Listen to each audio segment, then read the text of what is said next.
Información este día jueves, previernes en Caleta Olivia, bueno, en el mundo, ¿no?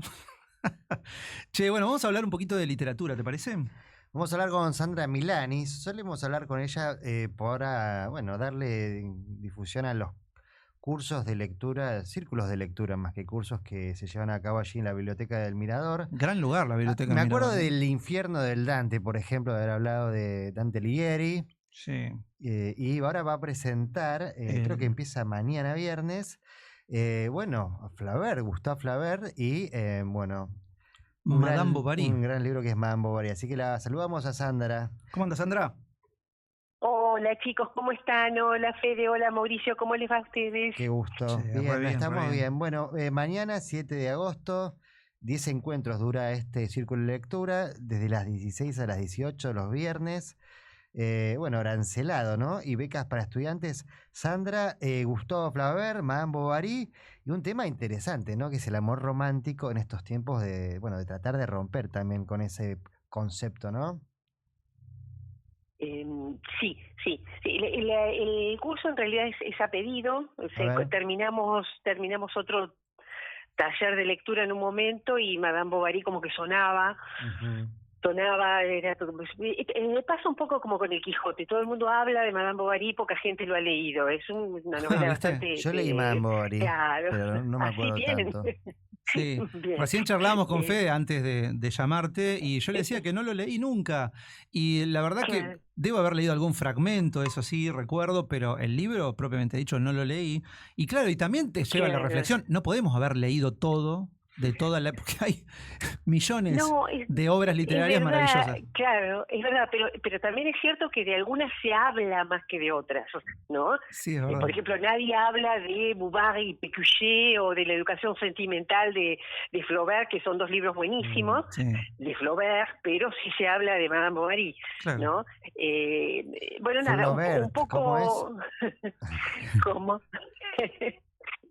Qué gran pronunciación. Es mejor, creo que nosotros, Flaubert. Sí.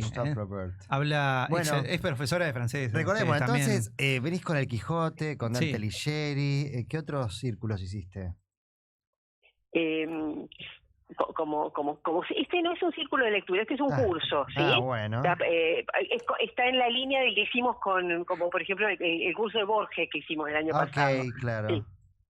Claro, suma a la lectura colectiva, a la lectura en voz alta, un poco de teoría, ¿sí? Digo, porque como que está bueno teorizar un poco acerca de Flaubert. Es interesante el marco histórico, sociológico, el marco, si vos querés, psicoanalítico en el que se escribe esta novela, ¿no? Che, ¿nos podés situar, hacer una pequeña pincelada de cuál era esa realidad social en ese momento, ¿Y donde este autor, ¿no? bueno, tan importante, termina haciendo esta obra que más allá de que yo la haya leído o no, que es anecdótico, es claramente una obra de la literatura universal muy, muy relevante. Sí. Madame Bovary es la historia de una mujer casada insatisfecha a mediados del siglo XIX en Francia, ¿sí? Entonces es una mina muy ilusionada que ha leído, igual que el Quijote, un montón de literatura para Flaubert berreta, una literatura falopa para Flaubert, ¿no? Claro. Pero muy difundida en la época, que es la literatura romántica, ¿sí? Y se casa y se decepciona muy rápidamente.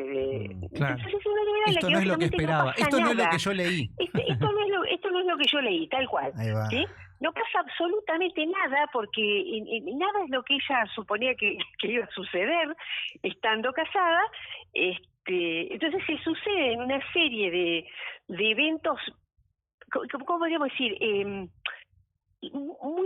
Muy trágicos, pero muy idiotas también, porque es una novela que si estuviera filmada tendría que estar filmada por los hermanos Coen. Son personajes muy paródicos, muy estúpidos, ¿no? No están a la altura de esos sueños, ¿no? Claro. Entonces todo desencadena en una catástrofe y una tragedia espantosa, ¿no? Claro. Yo me acuerdo, por ejemplo, que ni criaban a los hijos, ¿no? Esta cosa que tenía un montón esa parte te da un poco de angustia, sí. Tiene un montón de criadas que todo el tiempo estaban con los niños. Claro. O sea, no tenían nada para hacer. Un montón, tiene porque eso tampoco es rica. Ella no solamente aspira a una vida romántica en cuanto a su relación erótico-afectiva, también aspira a una vida con placeres de lujos y de riqueza que no tiene. El marido es un pobre asistente médico de la campiña francesa, ¿no? Claro. Esto nos lleva a la situación social, histórico, política, digamos, mitad del siglo XIX en Francia. Nosotros decimos que estamos en un momento de histórico, polarizaciones, escúchame, andate ese siglo, ¿no? Claro. Que un imperio sucede una república y una república sucede una comuna de París tomada por los obreros franceses, una locura total, que la campiña francesa no se hace mucho eco, porque todo sucede en París. Claro. Entonces no pasa nada en el campo. Y menos para una mujer, no pasa nada, de nada, de nada. Y eso es una verdadera tragedia, ¿no? Claro, tal cual. Las ilusiones de una mujer que es un ciudadano de segunda, porque todos los derechos humanos y todas las libertades civiles que se habían prometido con la Revolución Francesa no llegan. Y sobre todo no le llegan a una mujer en ese lugar, ¿no? Sandra, vos habías dicho un poco que es como, porque hablaste del Quijote, ¿no? Y creo que alguna vez me dijiste que es como el Quijote de, no sé, de las mujeres, por esto de que el Quijote se alimentaba de la lectura de caballería y ella del amor romántico, ¿no? Exacto, ella la poca educación que tiene la tiene en un convento, es decir, es hija única, la madre muere, el padre la lleva a un convento para que se eduque, y ahí lee la literatura de la época. Entonces también es una gran crítica de Flaubert. Recordemos que con Flaubert se liquida el romanticismo como movimiento literario, como corriente del pensamiento, y nace el realismo, claro, ¿no? Es una gran crítica de Flaubert a la literatura romántica. Se remanga y dice las cosas como son. Sí, pero vos fíjate que también a mí me resuena mucho esta época, ¿no? Porque el romanticismo, ¿cuáles son sus características fundamentales? La exaltación del yo, la exaltación del individualismo, la exaltación del sentimiento por sobre la razón, ¿no? Claro. Porque el romanticismo nace como contra la ilustración, ¿no? Claro. A mí me resuena mucho a estos tiempos, sentimientos ¿no? exacerbados que claramente se los ve en los discursos políticos, por ejemplo, de esta época, de nuestra época. Y ahí se puede ver. Yo no pienso, yo no estudio, yo no reflexiono, yo siento. Además, ¿para qué? Claro. Tremendo. Bueno, está bueno eso, ¿no? Sí. Esta idea de. Bueno, entonces, cuando hablamos, Sandra, espera, cuando hablamos la última vez, o una de las últimas, pues me acuerdo que tenías tú una relectura de, no sé si era del iluminismo, no me acuerdo, hablaste de esto de Milley, que ya había pasado y que vuelve a pasar. Y ahora entonces con Flaubert podés seguir en la misma teoría de esto de que vuelve el romanticismo ahora. Claro, pero y además otros elementos, por ejemplo, esta situación aspiracional, este querer ser y no poder alcanzar, eso también a mí me suena mucho a la época actual. Tal cual. Es re interesante lo que decís, Mauricio, porque viste que bovarismo quedó inclusive como un término en ciertos diccionarios de medicina psicológica. Claro. O sea, bovarista sería aquel que se autopercibe como alguien que no es, claro, y que se frustra muchísimo porque no puede realizarse como tal, ¿no? Claro. Yo me autopercibo millonario y me frustro y me enojo muchísimo porque no puedo vivir como millonario, ¿no? Sacame una duda, ¿de ahí surge el término bobo? No. ¿Sos un bobo? ¿Sos un bobarista? No es lo mismo. No surge. No, dicen que en todo caso juega con un poco la palabra que está en el origen de Bovary, es bovino. Como vaca, está bien. Porque Bovary, recordemos que es el marido de ella, claro, ¿sí? Claro. Que es un tipo medio tontón, ¿no? Que no tiene muchas luces, ¿no? Claro. Que está muy poco a la altura de los sueños que ella tiene, Madame Bovary tiene, claro, sí. Bueno, una foto de otra época que nada, que la podemos trasladar a la nuestra, como toda la literatura. Mire, yo voy a decir algo tremendo. Voy a aventurar una hipótesis. Me parece que los actuales bovaristas, las actuales Madame Bovary, son los varones jóvenes. Mirá. ¿Sí? Estos tipos como en un mundo de soñación, ponerle adentro de una pantalla, que desean algo que no sé si existe y que están muy enojados por eso, ¿no? Lo que les pasaba a las mujeres en el campo en Francia, no sé si no lo podemos, lo tiro como hipótesis, lo tiro como hipótesis para los que vengan a leer al curso. Está bueno, está para pensarlo. Es un momento para debatirlo también. No tenemos pruebas, pero tampoco dudas. Exacto. Y después es muy, muy, muy interesante la figura del autor, porque Gustave Flaubert es un escritor hiper reconocido, del cual autores como Jean-Paul Sartre escribieron un libro que se llama El idiota de la familia. Era el idiota de la familia, en serio. Él es hijo de unos médicos encumbradísimos, su hermano era médico también, y él era un neurótico con epilepsia, que no pudo estudiar nada, entonces se encerró en una casa a escribir, enojadísimo con el mundo, muy genial él, con una genialidad que fue comprendida muy tarde después, ¿no? Claro, bueno, y un gran crítico de esa época, claramente, ¿no? Claro, ¿y por qué lo sabemos? Porque escribió muchísimas cartas. Mirá. Es como si nos hubiera quedado el celular con todos sus mensajes de WhatsApp, que una cantidad de cartas a Colette, que era el amor de su vida, pero también a sus amigos, que en las que es muy interesante el tema de las cartas, porque sabemos el proceso de su escritura a través de sus cartas, ¿no?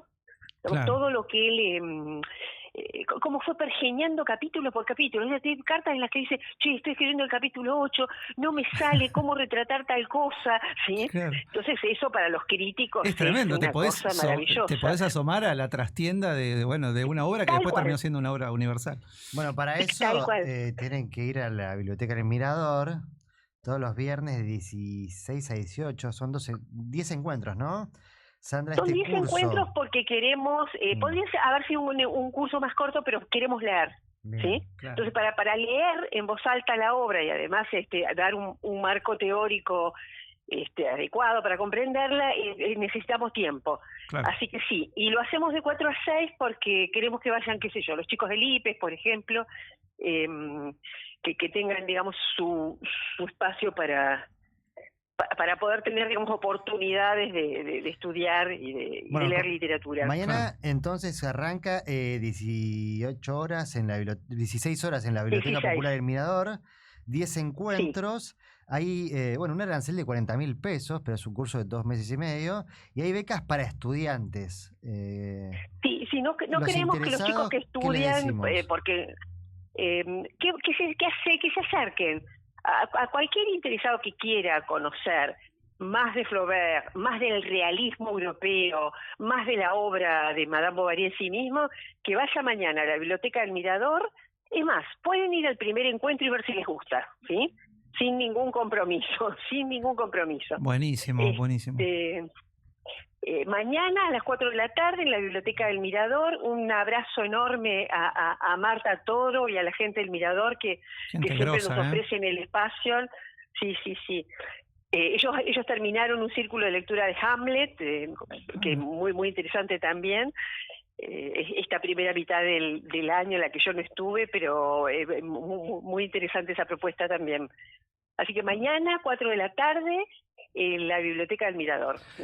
Los esperamos. Bárbaro. Gran propuesta, para, seguir aprendiendo un poco y nada, quizás ni siquiera sos un estudiante o estás interesado en estudiar letras o lo que sea, pero te gusta la lectura y está buenísimo conocer un poquito más de obras, de historia, de personajes que fueron marcando después el rumbo que muchos otros retomaron más adelante. Sandra, te mandamos un beso fuerte, que sea un éxito, seguramente lo será. Muchísimas gracias, chicos. Muchas gracias por el espacio. Ahí pasaba Sandra Milani, profe, gran entendida de la literatura, está buenísimo, y nos ofrece esta posibilidad de comprender un poco más esos procesos que llevaron a una determinada persona a hacer una obra universal. Tremendo. Buenísimo. Mauri, felicitaciones. Separamos y nos vamos. Dale.